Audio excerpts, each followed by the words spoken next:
যারা ঈমানের সাথে নবী সাল্লাল্লাহু আলাইহি ওয়াসাল্লামকে দেখবে, মেনে চলবে, অতঃপর ঈমানের সাথেই মৃত্যুবরণ করবে, তারাই ছিলেন নবী সাল্লাল্লাহু আলাইহি ওয়াসাল্লামের সাহাবী। সুন্নাহকে নিয়ে এগিয়ে যাওয়ার চেষ্টা করেছেন তো আল্লাহ তাদেরকে এগিয়ে দিয়েছেন, সুন্নাহকে মেনে চলেছেন তো আল্লাহ তাদেরকে সফল করেছেন, সুখী করেছেন, সমৃদ্ধ করেছেন। জুতো পরে সালাত আদায় করা জায়েজ। আল্লাহ নবী সাল্লাল্লাহু আলাইহি ওয়াসাল্লাম তিনি নিজে জুতো পরে সালাত আদায় করেছেন সাহাবীদেরকে নিয়ে। আসসালামু আলাইকুম ওয়া রাহমাতুল্লাহি ওয়া বারাকাতুহু। বিসমিল্লাহির রহমানির রহিম। আলহামদুলিল্লাহি রাব্বিল আলামিন। والصلاة والسلام على رسوله الأمين نبينا محمد وعلى آله وأصحابه أجمعين ومن تبعهم بإحسان إلى يوم الدين. اللهم انفعنا بما علمتنا وعلمنا ما ينفعنا وزدنا علما. اللهم إنا نعوذ بك من علم لا ينفع ومن قلب لا يخشع ومن نفس لا تشبع ومن دعوة لا يستجاب لها. اللهم آت نفوسنا تقواها وزكها أنت خير من زكاها أنت ولينا ومولاها. يا حي يا قيوم برحمتك نستغيث أصلح لنا شأننا كله ولا تكلنا إلى أنفسنا طرفة عين. سبحانك لا علم لنا إلا ما علمتنا إنك أنت العليم الحكيم. আলহামদুলিল্লাহ, আল্লাহ তাবারক ওয়া তাআলার অনেক প্রশংসা, অনেক শুকরিয়া, যিনি আমাদেরকে তার দাসত্বের জন্য, তার আনুগত্যের জন্য, তার ইবাদতের জন্য সৃষ্টি করেছেন। তার দাসত্ব, তার আনুগত্য, তার ইবাদতের পথকে যিনি আমাদের জন্য সহজ সাবলীল করেছেন। তার দাসত্বের পথে যিনি আমাদেরকে পথ প্রদর্শন করেছেন, তারই প্রশংসা আলহামদুলিল্লাহ। সালাতু সালাম আমাদের প্রিয় নবী মুহাম্মদুর রাসূলুল্লাহ সাল্লাল্লাহু আলাইহি ওয়াসাল্লামের প্রতি। আল্লাহ সুবহানাহু ওয়া তাআলা যাকে পৃথিবীর সকল ইনসান এবং জিন্নাতের জন্য একক আদর্শ ব্যক্তিত্ব করে পাঠিয়েছিলেন, যার আদর্শের বাস্তবায়ন করা প্রত্যেক জাতি, ধর্ম, বর্ণ নির্বিশেষে সকল শ্রেণী পেশার মানুষের জন্য ফরজ করে দেওয়া হয়েছে, যার আদর্শের বাস্তবায়ন প্রকৃত হিদায়াত, কল্যাণ, নাজাত আর সফলতার একমাত্র পথ। আল্লাহুম্মা সাল্লি আলা মুহাম্মদ ওয়া আলা আলি মুহাম্মদ কামা সাল্লাইতা আলা ইব্রাহিম ওয়া আলা আলি ইব্রাহিম ইন্নাকা হামিদুম মাজিদ। আল্লাহুম্মা বারিক আলা মুহাম্মদ ওয়া আলা আলি মুহাম্মদ কামা বারাকতা আলা ইব্রাহিম ওয়া আলা আলি ইব্রাহিম ইন্নাকা হামিদুম মাজিদ। আলহামদুলিল্লাহ, আল্লাহ তাবারক ওয়া তাআলার বিশেষ দয়ায়, তাঁর বিশেষ অনুগ্রহে, তাঁর বিশেষ করুণায় আমরা আল্লাহর পক্ষ থেকে আসা সর্বশ্রেষ্ঠ, সর্বশেষ তাঁর পছন্দনীয় দিনটুকু জানতে, বুঝতে, মানতে চেষ্টা করছি। আল্লাহর কাছে আমাদের দোয়া, আল্লাহ আমাদের দিনী জীবনটুকু কবুল করে নেন। আমাদের ভুলগুলোকে আল্লাহ সংশোধন করে দেন, গুনাহগুলো, অন্যায়গুলো, অপরাধগুলোকে আল্লাহ মাফ করে দেন। আল্লাহ আমাদেরকে ঈমান আর ইসলামের প্রকৃত সৌন্দর্যের উপর বাঁচিয়ে রাখেন। ঈমান আর ইসলামের পূর্ণতার উপরেই আল্লাহ আমাদেরকে মৃত্যুদান করেন। আল্লাহুম্মা আমিন। আলহামদুলিল্লাহ, নিয়মিত দারসুল হাদিস বা হাদিসের নিয়মিত এই দার্সে, সুন্নাতের নিয়মিত এই দার্সে আজকে থেকে আমরা আরেকটি অধ্যায় শুরু করতে যাচ্ছি। সেটি হচ্ছে আস-সুন্নাতু ওয়াস-সাহাবাতু রাদিয়াল্লাহু আনহুম। আস-সুন্নাতু মানে সুন্নাহ, ওয়াস-সাহাবাতু শব্দের অর্থ, সাহাবা শব্দের অর্থ সাথী, সঙ্গী, সাথী, সঙ্গী। সাহাবা সোহবাতুন থেকে সাহাবাতুন। আস-সুন্নাতু, এখানে সুন্নাত দ্বারা উদ্দেশ্য হচ্ছে সুন্নাত রাসূলিল্লাহ সাল্লাল্লাহু আলাইহি ওয়াসাল্লাম, আল্লাহ রসুল সাল্লাল্লাহু আলাইহি ওয়া আলিহি ওয়াসাল্লামের সুন্নাহ। আস-সুন্নাতু দ্বারা উদ্দেশ্য হচ্ছে সুন্নাত রাসূলিল্লাহ সাল্লাল্লাহু আলাইহি ওয়াসাল্লাম, আল্লাহ রসুল সাল্লাল্লাহু আলাইহি ওয়া আলিহি ওয়াসাল্লামের মুবারক সুন্নাহ, তাঁরই সুন্নাহ, অন্য কারোটা না, অন্য কারো সুন্নাহ উদ্দেশ্য নয়। উদ্দেশ্য হচ্ছে রাসূলুল্লাহ সাল্লাল্লাহু আলাইহি ওয়া আলিহি ওয়াসাল্লামের সুন্নাহ। ওয়াস-সাহাবাতু সাথী, সঙ্গী, এখানে উদ্দেশ্য হচ্ছে আল্লাহর রসুল সাল্লাল্লাহু আলাইহি ওয়া আলিহি ওয়াসাল্লামের সঙ্গীগণ, তার সাথী এবং সঙ্গীগণ। অন্যদের সাথী সঙ্গী আর নবী সাল্লাল্লাহু আলাইহি ওয়াসাল্লামের সাথী সঙ্গী বা সাহাবা, এই দুইয়ের মধ্যে পার্থক্য আছে। আমাদেরও অনেক সঙ্গী সাথী আছে, বন্ধু বান্ধব আছে, আর আল্লাহ রসুল সাল্লাল্লাহু আলাইহি ওয়াসাল্লামের সাথী সঙ্গীরা ছিল। দুইয়ের মধ্যে পার্থক্য হলো, আমাদের সাথী সঙ্গীদের আমাদের উপরে ঈমান আনাও জরুরি না, আমাদের আদর্শ মেনে চলাও জরুরি না, আমাদের আনুগত্য করাটাও জরুরি না। আমাদের উপরে ঈমানও আনতে হবে না। আমাদের বন্ধু বান্ধব আত্মীয় স্বজন কারো উপরই ফরজ নয় যে তারা আমাদের উপরে ঈমান আনবে, কারো উপরে ফরজ নয় যে তারা আমাদের আনুগত্য করবে, কারো উপরেই ফরজ নয় যে তারা আমাদের অনুসরণ করবে। কিন্তু রাসূলুল্লাহ সাল্লাল্লাহু আলাইহি ওয়াসাল্লামের সাথী সঙ্গী তার সাহাবীদের এটা একটা বিশেষ বৈশিষ্ট্য ছিল যে তারা তাকে নিরঙ্কুশভাবে বিশ্বাস করে নিয়েছিলেন। তারা তাকে নিরঙ্কুশভাবে বিশ্বাস করে নিয়েছিলেন, ঈমান এনেছিলেন তারা তার প্রতি নিরঙ্কুশভাবে। দ্বিতীয়ত, তারা তার আনুগত্য করেছিলেন, একেবারে পুরোপুরি আনুগত্য করেছিলেন। তারা তার একদম পুরোপুরিভাবে আনুগত্য করে চলতেন। তৃতীয়ত হচ্ছে, তারা তাকে তাদের জীবনের সবচাইতে বেশি ভালোবাসার পাত্রে পরিণত করেছিলেন। রাসূল সাল্লাল্লাহু আলাইহি ওয়াসাল্লামের ভালোবাসা তাদের জীবনের জন্য সবচাইতে বড় বিষয়বস্তু ছিল। আল্লাহ রসুল সাল্লাল্লাহু আলাইহি ওয়াসাল্লামের ভালোবাসা।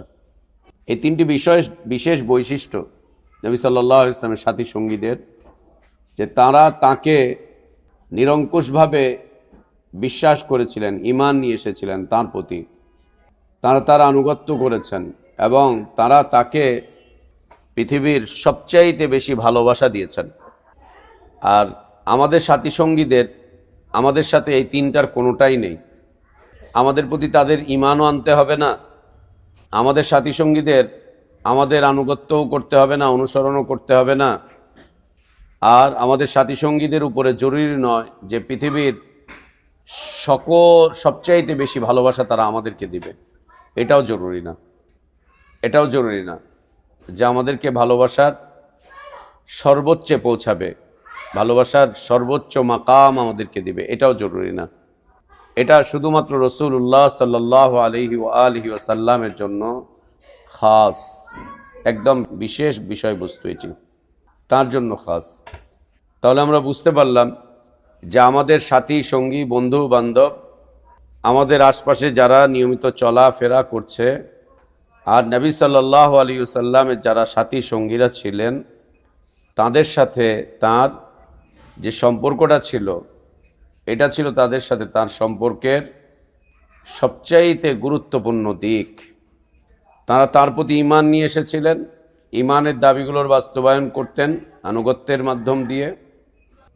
তৃতীয়ত, পৃথিবীর সবচাইতে বেশি ভালোবাসা তারা মুহাম্মদুর রাসূলুল্লাহ সাল্লাল্লাহু আলাইহি ওয়াসাল্লামের জন্য নির্ধারণ করে রেখেছিলেন। তার ভালোবাসার বিপরীতে কাউকেই তারা স্থান দেননি, কাউকেই না। এই হচ্ছে সাহাবী রাদিয়াল্লাহু আনহুম। আর এই অবস্থাটা কতদিন পর্যন্ত চলেছে? যেদিন ঈমান এনেছেন সেদিন থেকে নিয়ে মৃত্যু পর্যন্ত, একদম মৃত্যু পর্যন্ত। যারা ঈমানের সাথে নবী সাল্লাল্লাহু আলাইহি ওয়াসাল্লামকে দেখবে, মেনে চলবে, অতঃপর ঈমানের সাথেই মৃত্যুবরণ করবে, তারাই ছিলেন নবী সাল্লাল্লাহু আলাইহি ওয়াসাল্লামের সাহাবী। আর কিছু কিছু বদনসিব ছিল যারা নবী সাল্লাল্লাহু আলাইহি ওয়াসাল্লামকে ঈমানের সাথে প্রথমে দেখেছিল, কিছুদিন আনুগত্য করেছিল, ভালোবেসেছিল, একটা পর্যায়ে তারা ঈমান থেকে বের হয়ে গিয়েছে, দিন থেকে বের হয়ে গিয়েছে, একটা পর্যায়ে দিন থেকে ঈমান থেকে বের হয়ে চলে গিয়েছে, তারা আর সাহাবী থাকবে না। ঈমানের পথকে তারা যখন ছেড়ে দিয়েছে, তখন আর তারা সাহাবী থাকেনি, মুরতাদ হয়ে গিয়েছে। মুরতাদ হয়ে যাওয়ার পরে আর মুমিন থাকে না, তখন আর তাদের মাঝে সাহাবী হওয়ার বৈশিষ্ট্যটা ছিল না, এই বৈশিষ্ট্য হারিয়ে গিয়েছিল। তো as-sunnatu সুন্নাত রাসূলিল্লাহ সাল্লাল্লাহু আলাইহি ওয়াসাল্লাম, as-সাহাবাতু আল্লাহ রাসূল সাল্লাল্লাহু আলাইহি ওয়াসাল্লামের সাথী সঙ্গীগণ, সাহাবীগণ, রাসূলুল্লাহ সাল্লাল্লাহু আলাইহি ওয়াসাল্লামের সাথী সঙ্গীগণ, তার সাহাবীগণ, যারা তার প্রতি ঈমান এনেছিলেন, আমরণ ঈমানের উপরে প্রতিষ্ঠিত ছিলেন, আনুগত্য করেছেন, আমরণ এই আনুগত্যের উপরে প্রতিষ্ঠিত ছিলেন, যারা তাকে সর্বোচ্চ ভালোবাসা দিয়েছেন, তার ভালোবাসার কোনো অংশ যারা অন্য কাউকে দেননি, তারাই হচ্ছেন সাহাবী রাদিয়াল্লাহু আনহুম। এই আলোচনা জুড়ে বেশ কয়েকটি দলিল আমরা উপস্থাপন করব। এই আলোচনা জুড়ে আমরা একটা বিষয় স্পষ্ট করার চেষ্টা করব, সেটি হচ্ছে সুন্নাতের সাথে সাহাবা ইকরাম রাদিয়াল্লাহু আনহুম আজমাইনদের যে গভীর সম্পর্ক ছিল, তারা সুন্নাহকে কেমন জানতেন, সুন্নাহকে তারা কিভাবে মান্য করতেন, সুন্নাহর সাথে তাদের সম্পর্ক কেমন ছিল, তাদের সাথে সুন্নাহর সম্পর্ক কেমন ছিল, সুন্নাহকে তারা কেমন জানতেন, সুন্নাহর সাথে তাদের গভীরতা কেমন ছিল, সুন্নাহর সাথে তাদের আচার আচরণ, চলাফেরা, উঠা বসা কেমন ছিল, সুন্নাহকে তারা কেমন জ্ঞান করতেন, এটাই থাকবে বিষয়বস্তু। আপনি কেমন মানুষ, আমি কেমন মানুষ, তার পরিচয় পাওয়া যাবে হচ্ছে আমার সাথে থাকা সাথী সঙ্গীদের মাধ্যম দিয়ে। আমার সাথে থাকা সাথী সঙ্গীদের মাধ্যম দিয়ে আপনি জানতে পারবেন যে আমি কেমন, এটা জানতে পারবেন যে আমি কেমন। তো এখন যে বিষয়বস্তুগুলো মানুষের এসে দাঁড়াচ্ছে, সাথী সঙ্গীদের মাধ্যম দিয়ে সাথী সঙ্গীদেরকে তেমন একটা চেনা যায় না। কেন? দুইজন দুই মেরুর বাসিন্দা থাকে, একজনের আকীদা একরকম, আরেকজনের আকীদা আর এক রকম, একজনের নীতি আদর্শ একরকম, আরেকজনের নীতি আদর্শ আর এক রকম, একজনের চিন্তা চেতনা একরকম, তো তার বন্ধু বান্ধবের চিন্তা চেতনা আর এক রকম, একজনের জীবনের গতি একরকম, তো আরেকজনের জীবনের গতি আর এক রকম, একদম আলাদা, একদম আলাদা। একই মসজিদের অনেক মুসল্লির অনেক রকম আকীদা, অনেক রকম মত, অনেক রকম পথ, অনেক রকম জীবনের লক্ষ্য উদ্দেশ্য। এখন এগুলো চেনাটা খুব কঠিন, কিন্তু সাহাবীদেরকে চেনা যেত। তার কারণ তারা নবী সাল্লাল্লাহু আলাইহি ওয়াসাল্লামের প্রতি ঈমান এনেছিলেন, আনুগত্য করতেন, ঈমান এনেছিলেন। তার আদর্শের সাথে তাদের আদর্শ শতভাগ মিল ছিল। এটা ছিল ঈমানের বিষয়বস্তু, দ্বীনের বিষয়বস্তু। এখন এটা নেই আমাদের মাঝে। তার কারণ অনেক তরিকা, অনেক মত, অনেক পথ, অনেক মাযহাব, অনেক স্কলার, অনেক আলেম, অনেক মশহুর, মারুফ, পপুলার ব্যক্তিত্ব। এজন্য মুসলিমদের আদর্শ এখন অনেক ভাগে বিভক্ত, মুসলিমদের চিন্তা এখন অনেক ভাগে বিভক্ত, মুসলিমদের চেতনা এখন অনেক ভাগে বিভক্ত, মুসলিমদের নীতি এখন অনেক ভাগে বিভক্ত, মুসলিমদের জীবনের গতি এখন অনেক ভাগে বিভক্ত, ভাগে বিভক্ত। এখন চেনা জানা বোঝা, মুসলিমদেরকে এক চরিত্রে চরিত্রবান করা, এটা খুব কষ্টের বিষয়বস্তু, অনেক কষ্টের বিষয়বস্তু। সাহাবীদের দৈনন্দিন জীবন যাপন, চলাফেরা, উঠা বসা, খাওয়া দাওয়া, নেওয়া, ব্যবসা বাণিজ্য, জীবনযাত্রা, তাদের এই সব দেখে নবী সাল্লাল্লাহু আলাইহি ওয়াসাল্লামের পরিচয় মিলত।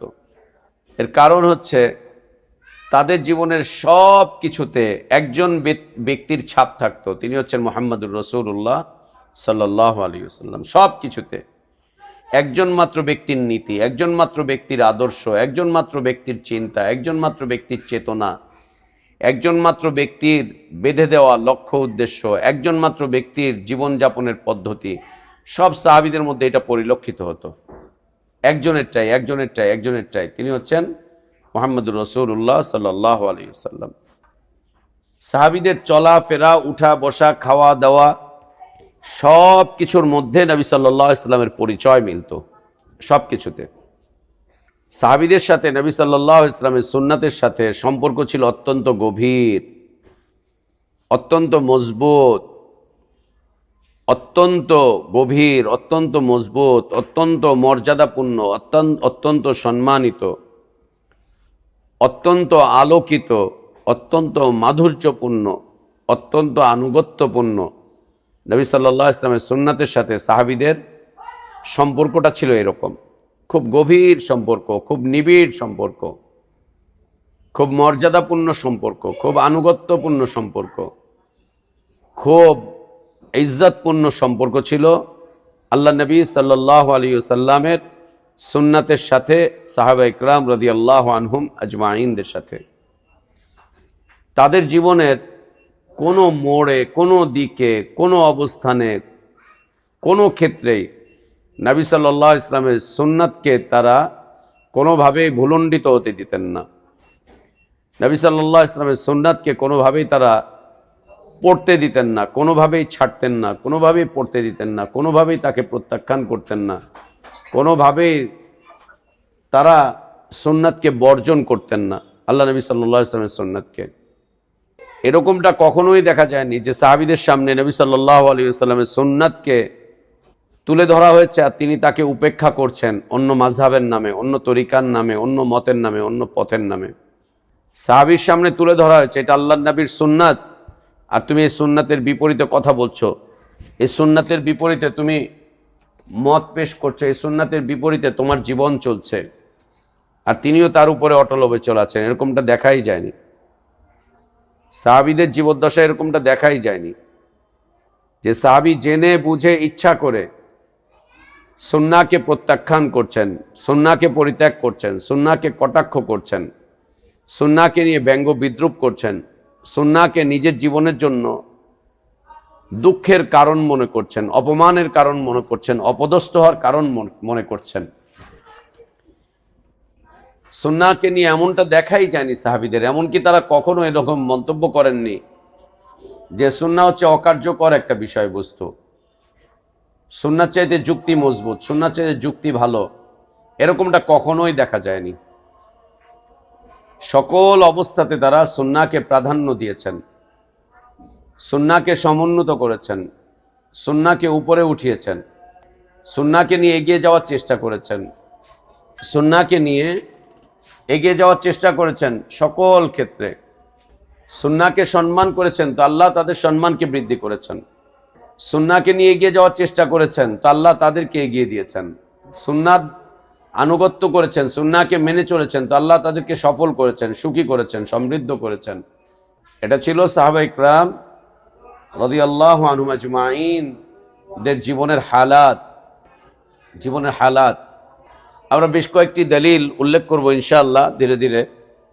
বিষয়বস্তুই থাকবে নবী সাল্লাল্লাহু আলাইহি ওয়াসাল্লামের সুন্নাতের সাথে সাহাবা ইকরাম রাদিয়াল্লাহু আনহুম আজমাইনদের জীবনের গভীরতা, তার সুন্নাতের সাথে তাদের সম্পর্ক, অবস্থান। আল্লাহ আমাদেরকে যেন এই বিষয়টি বোঝার তৌফিক দান করেন।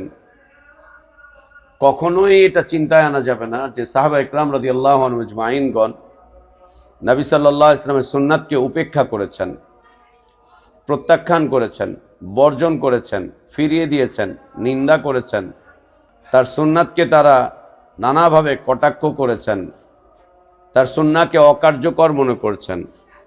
এটা কখনোই খুঁজে পাবো না আমরা, কখনোই না। বরং তারা সুন্নাহকে পরিত্যাগ করাটা পথভ্রষ্টতা জানতেন, সুন্নাহকে ছেড়ে দেওয়াটা ধ্বংসের কারণ হিসেবে জানতেন। আগে আমরা হাদিস পড়েছিলাম না, আবু বকর সিদ্দিক রাদিয়াল্লাহু আনহু বলছেন যে আমি আল্লাহ রসুল সাল্লাল্লাহু আলাইহি ওয়াসাল্লামের কোন সুন্নাহকে ছাড়তে সম্মত নই, রাজি নই। কেন? আমি জানি নবী সাল্লাল্লাহু আলাইহি ওয়াসাল্লামের সুন্নাতকে ছেড়ে দিলে আমার ধ্বংস অনিবার্য, আমি ধ্বংস হয়ে যাব, ধ্বংস অনিবার্য। অতএব আমি ছাড়তে রাজি নই, কখনোই আল্লাহ নবী সাল্লাল্লাহু আলাইহি ওয়াসাল্লামের সুন্নাতকে আমি ছাড়তে রাজি নই। উপস্থিতি আবু সাঈদ খুদরি রাদিয়াল্লাহু আনহু আরদা তিনি বলছেন একদিন নবী সাল্লাল্লাহু আলাইহি ওয়াসাল্লাম সাহাবীদের ইমামতি করছিলেন, সালাত আদায় করাচ্ছিলেন নবী সাল্লাল্লাহু আলাইহি ওয়াসাল্লাম সাহাবীদেরকে নিয়ে নবী সাল্লাল্লাহু আলাইহি ওয়াসাল্লাম সালাত আদায় করছিলেন। ইমামতির জায়গায় ছিলেন নবী সাল্লাল্লাহু আলাইহি ওয়াসাল্লাম। আর তিনি সালাত যখন শুরু করলেন তখন পায়ে জুতো পরা ছিলেন, জুতো পরিহিত অবস্থায় সালাত আদায় করাচ্ছিলেন। সাহাবীরাও তখন জুতো পরা ছিলেন। তাহলে একটা বিষয় স্পষ্ট হলাম এতটুকু থেকে, জুতো পরে সালাত আদায় করা জায়েজ। আল্লাহ নবী সাল্লাল্লাহু আলাইহি ওয়াসাল্লাম তিনি নিজে জুতো পরে সালাত আদায় করেছেন সাহাবীদেরকে নিয়ে, যেটা আমাদের দেশে কখনোই খুঁজে পাওয়া যাবে না, কোনো মসজিদে খুঁজে পাওয়া যাবে না যে জুতো পরে সালাত আদায় করছে ইমাম বা মুসল্লি। আপনি এটা কোথাও খুঁজে পাবেন না, কোনো মসজিদে খুঁজে পাবেন না। আরব বিশ্বে পাবেন, আপনি সৌদি আরবে পাবেন, কুয়েত কাতারে পাবেন যে জুতো পরে সালাত আদায় করছে। তবে এটা স্বাভাবিক কোনো অবস্থায় না, অস্বাভাবিক অবস্থায়। অস্বাভাবিক অবস্থাটা কি? কোনো একটা ইমার্জেন্সির দায়িত্বে আছে, যদি এখন জুতো খুলে আবার জুতো পরতে পরতে সময় পার হয়ে যাবে। যেমন ফায়ার সার্ভিসে যারা কাজ করছে তারা, সেনাবাহিনীতে যারা আছে, পুলিশে যারা আছে, আইন শৃঙ্খলা রক্ষাকারী বাহিনী যারা আছে, এরা যারা আল্লাহর রাস্তায় লড়াইতে আছে, জিহাদের ময়দানে আছে, এরা, অথবা কোনো অসুস্থ ব্যক্তি, অথবা এই ধরনের কোনো দায়িত্বশীল ব্যক্তি, স্বাভাবিক অবস্থা হচ্ছে জুতো খুলে সুন্দরভাবে পরিষ্কার পরিচ্ছন্নভাবে সালাত আদায় করবে। আর অস্বাভাবিক অবস্থা হচ্ছে জুতো পরে সালাত আদায় করা বৈধ। আল্লাহ নবী সাল্লাল্লাহু আলাইহি সাল্লাম নিজে সালাত আদায় করেছেন জুতো পরে, জুতো পরে। অতএব সালাত আদায় করা যাবে জুতো পরে, নিষিদ্ধ নয়। তো রাসূলুল্লাহ সাল্লাল্লাহু আলাইহি ওয়াসাল্লাম সালাতের ইমামতি করছেন জুতো পরা অবস্থায়, সাহাবীরাও তার সাথে জুতো পরা ছিলেন। সালাতরত অবস্থাতে একদম সালাতের মধ্যেই নবী সাল্লাল্লাহু আলাইহি ওয়াসাল্লাম হঠাৎ করে জুতো খুলে ফেললেন, খুলে তিনি তার বাম পাশে রাখলেন। জুতো খুললেন, খুলে তিনি তার বাম পাশে রাখলেন, বাম পাশে জুতোটা খুললেন, খুলে তিনি বাম পাশে রাখলেন। এই যে বাম পাশে রাখাটা, এটা আর একটা সুন্নাতের পরিচয়। সেটা হচ্ছে যদি কোনো কিছু শরীর থেকে খুলে রাখতে হয় তাহলে বাম পাশে রাখবে মুসল্লি। যেমন কখনো কখনো সালাতে থুতু ফেলতে হয়, শয়তান ওয়াসওয়াসা দিচ্ছে, তখন কি করতে হবে? বাম দিকে 3 বার থুতু ফেলতে হবে সালাতের মধ্যেই, বাম দিকে 3 বার থুতু ফেলতে হবে। তো নবী সাল্লাল্লাহু আলাইহি ওয়াসাল্লাম সালাতের মধ্যেই জুতো খুললেন, খুলে তিনি তার বাম পাশে রাখলেন, বাম পাশে রাখলেন।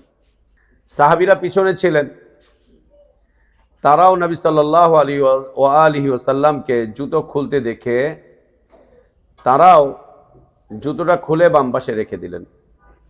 সাহাবীরাও জুতোটা খুলে, তাদের জুতোগুলো খুলে বাম পাশে রাখলেন, তারাও জুতো বাম পাশে খুলে রেখে দিলেন। সালাত যখন শেষ হলো, নবী সাল্লাল্লাহু আলাইহি ওয়াসাল্লাম সাহাবীদেরকে জিজ্ঞেস করলেন, কি ব্যাপার, তোমরা কেন জুতো খুলে ফেললে? তোমরা জুতো কেন খুললে? তোমরা তো জুতো পরে সালাত আদায় করছিলে, জুতোটা খুললে কেন? জিজ্ঞেস করলেন।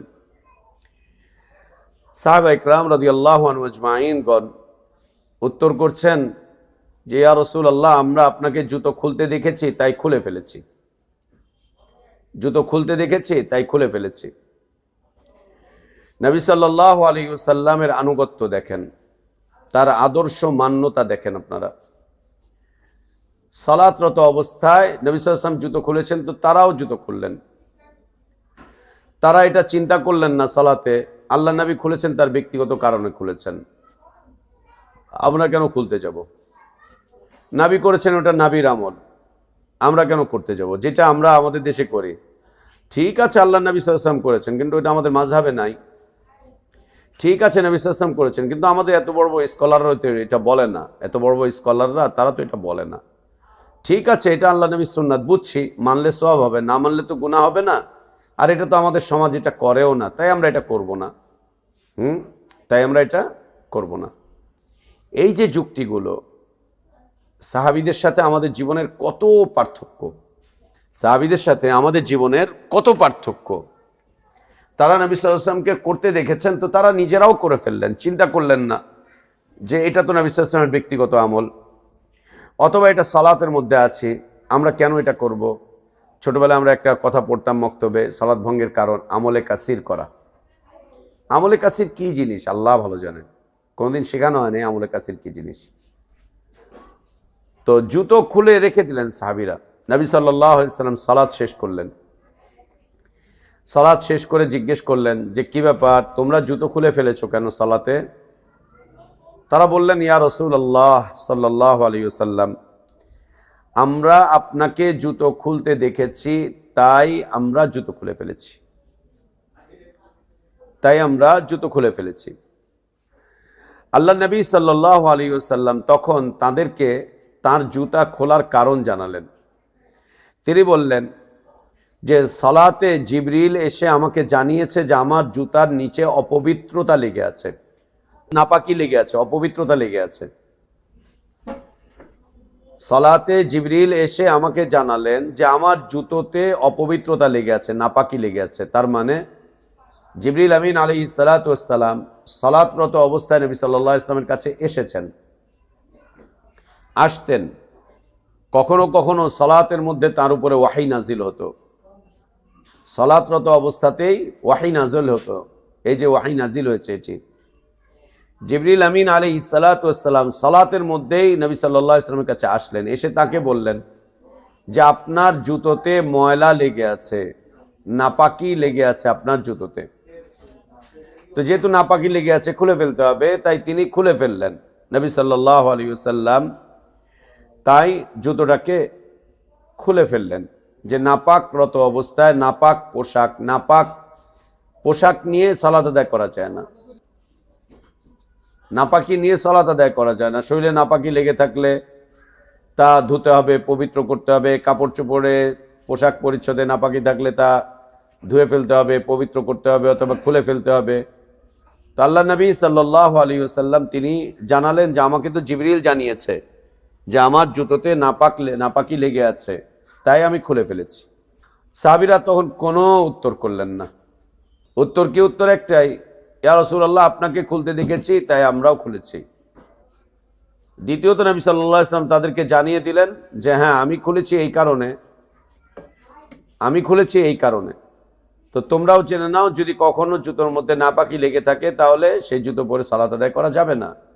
তাদেরকে নসিহত করলেন নবী সাল্লাল্লাহু আলাইহি ওয়াসাল্লাম, নসিহত করলেন যে এটা নিয়ে করা যাবে না। অতঃপর নবী সাল্লাল্লাহু আলাইহি ওয়াসাল্লাম তাদেরকে জানালেন যে তোমরা যখন সালাত আদায় করতে যাবে জুতো পরে, তখন ভালোভাবে তোমরা তোমাদের জুতোটাকে চেক করবে।